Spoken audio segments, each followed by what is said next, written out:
자, 신용장의 특성에서요. 첫 번째 우리 나오는 게 독립성의 원칙이라는 게 있어요. 자, 신용장 거래는 특이하게 은행이 매수인이 돈 안 주면 돈 주겠다는 약속도 아니고요. 은행이 직접 매도인에게 돈을 주겠다고 약속하는 거예요. 그런데 문제가 뭐가 있냐면 이 은행은 대금을 지급해도 되는지 어쩐지 여부를 판단할 능력이 없어요. 왜냐하면 은행은 무역 관련된 내용에는 문외한이에요. 전문가가 아닙니다. 그래서 그 내용들을 자기가 직접 판단해서 매도인이 의무이행을 다 했구나, 돈을 줘도 되겠구나 이런 걸 판단할 수 있는 능력은 없습니다. 물론 똑똑한 분들이니까 공부해서 자기가 노력하면 되는데 그런 노력을 하고 싶어 하지 않아요. 그래서 신용장을 내가 개설해서 매도인한테 돈을 주긴 할 텐데 신용장을 개설할 때 이러한 신용장의 특성 또는 원칙이라고 얘기하는 부분을 우리에게 보장해 줘야 된다. 그래야 우리가 업무 과정을 잘 처리할 수 있다. 그런 거 보장해 주지 않으면 우린 이런 업무 안 하겠다. 이렇게 내건 조건이라고 보시면 됩니다. 첫 번째가 독립성의 원칙이라는 거예요. 자, 그 박스 안에 있는 내용을 볼게요.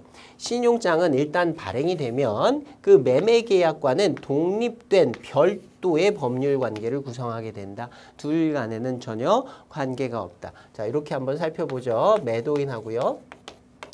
매수인하고 매매계약을 체결했어요. 그래서 물품 건네주고 대금을 지급받기로 했습니다. 이 대금 지급은 신용장 방식으로 하기로 둘이 합의를 했어요.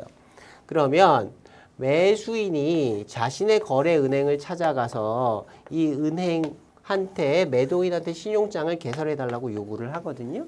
자, 신용장은 매도인과 매수인 사이의 물품 매매 계약에서 파생된 거래이긴 합니다.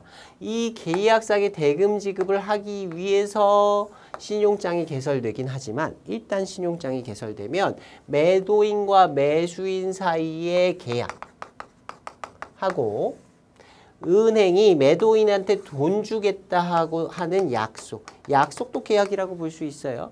이 두 가지의 계약은 서로 전혀 다른 거래다. 별개의 거래다. 신용장은 원래 매매 계약과는 독립적인 거래다.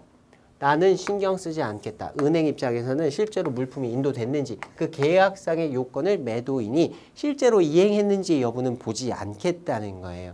그래서 나중에 신용장을 개설하고 난 다음에 매수인이나 매도인이 은행에다가 우리 계약상에 이런 내용이 있었으니 이렇게 대금을 지급하세요라고 요구할 수가 없습니다. 은행은 그냥 신용장상에서 신용장을 개설할 때 조건으로 걸었던 그 내용만 보고 그냥 대금 지급의 여부를 판단하겠다. 이전에 이 신용장을 개설하게 된 원인이 되는 그 계약과는 전혀 상관이 없는 독립적인 책임을 지겠다. 우리의 약속은 이거하고는 전혀 별개다. 두 개를 딱 구분한다. 이렇게 생각하시면 됩니다. 그런 걸 우리가 독립성의 원칙이라고 하고요. 자, 계속 볼게요. 신용장에 그 매매계약과 관련된 어떠한 사항이 포함되어 있다 하더라도 그 계약과는 어떠한 관계도 없다. 신용장하고 원래 계약하고는 아무 관계가 아니다. 딱 끊어놓는 거예요. 그에 구속되지 않는다. 은행은 이 계약하고 전혀 상관없고 계약에 구속되지 않는다. 우리는 우리가 한 신용장상의 약속만을 지킬 뿐이다. 자, 그 다음에 세 번째 보시면요. 수입자는 신용장 조건과 계약 물품이 서로 다르다는 이유로 대금 지급을 미루거나 취소할 수 없어요. 물품이 어떻게 되든 은행은 신경 안 쓰는 거예요. 계약이 제대로 이행되었든 되지 않았든 신경 쓰지 않고요. 그 조건으로 내건 그 서류 요건만 맞는다라고 하면 대금 지급을 해야 하고요. 매수인도 나중에 그렇게 은행이 서류를 갖다 주면 그냥 나중에 신용장 대금을 갚아줘야 해요. 물품이 이상하다. 그래서 난 대금 지급 안 하겠다. 이런 얘기를 못 하는 겁니다. 왜? 신용장은 원래의 계약과 독립성을 갖고 있기 때문에.